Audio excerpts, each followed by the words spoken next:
Hey everybody, it's April. Want to know how to warm up on a cold day? It starts with a P and ends with a K. Plank. So I am planking outside. I have on my sweater, which breaks one of my rules, and I'm outside in my backyard and I hear dogs barking, so sorry. I'm gonna start on forearms and then switch around. So wrap your hands around your biceps if you're starting on forearms so you have the right distance between your arms. Bring your forearms out in front of you. You can interlace your fingers if you like. Pull your shoulders down your back, then lift your upper back, lift your chest, pull in your belly, come up on your toes, shift your weight forward slightly. The timer has begun. And then do everything again. Press into the ground or floor again, separate your shoulders, pulling in your belly, tightening up your glutes, making that nice long line. So everything I have on is a little too tight in my shoulders. It's from those big shoulders from planking. And usually I don't wear sweaters when I plank, but that's indoors. But since I'm outside today, and oh wait, that's how you get an extra point this week, is if you plank outside or in public. And yeah, it is kind of chilly out here, but you know what? When you're planking, you get warmer. And so, woo, I just felt a breeze blowing up my sweater. I expect to get warmer though. It's going to be okay, really. So if you're doing Planksgiving, good for you. That means you're planking. Even if you're not doing Thanksgiving and you're going to hot yoga at 101, you're planking every day, or at least trying to. 1 minute, I'm going to switch to my hands. And that's good for you. Even if you're not participating in Planksgiving, you should still be planking. Because, I've got quite a laundry list of all the reasons why you want to plank.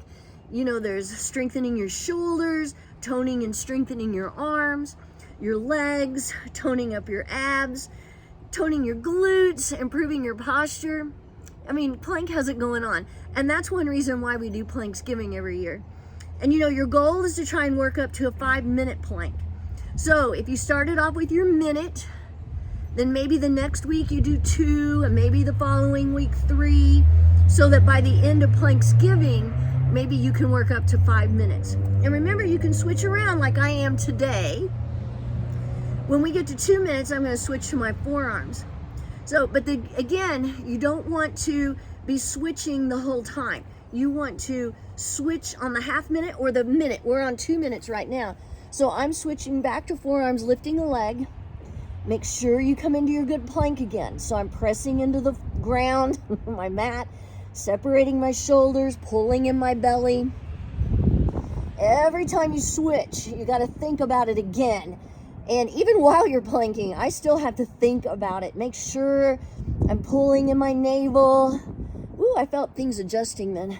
Tightening up my glutes. 2:30, I'm switching legs.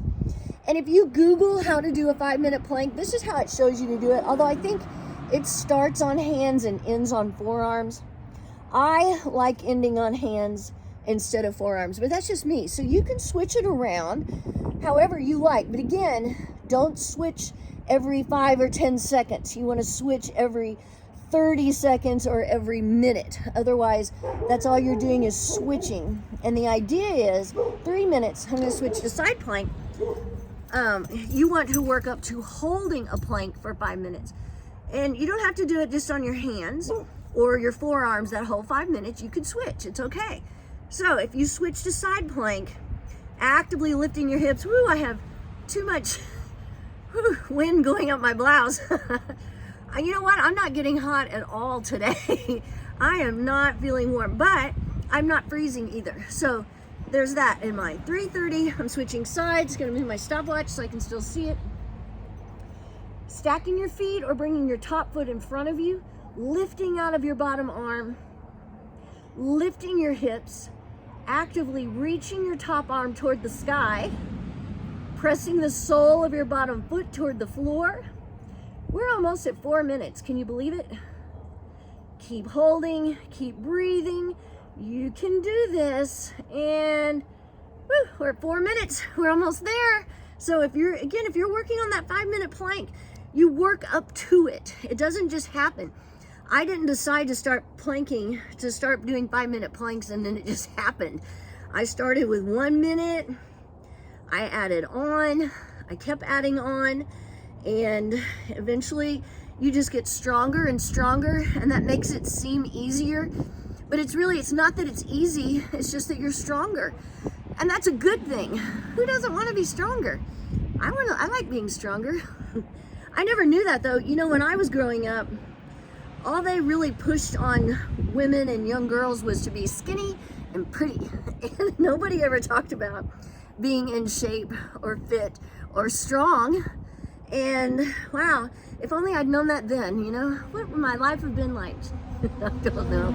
It doesn't matter. What matters is that I am stronger now. You can be stronger also. We're at 5 minutes. I'm gonna hold for a few more seconds. Just because it just psychologically makes it seem like I can hold it longer. And that's another reason why you want to hold as long as you can and then hold a few seconds longer. And that's another way you will start building up. Okay, so I'm not gonna blah, blah, blah. I just finished planking and I'm probably gonna get chilled if I stay outside much longer. Plank outside, get that extra point. See ya.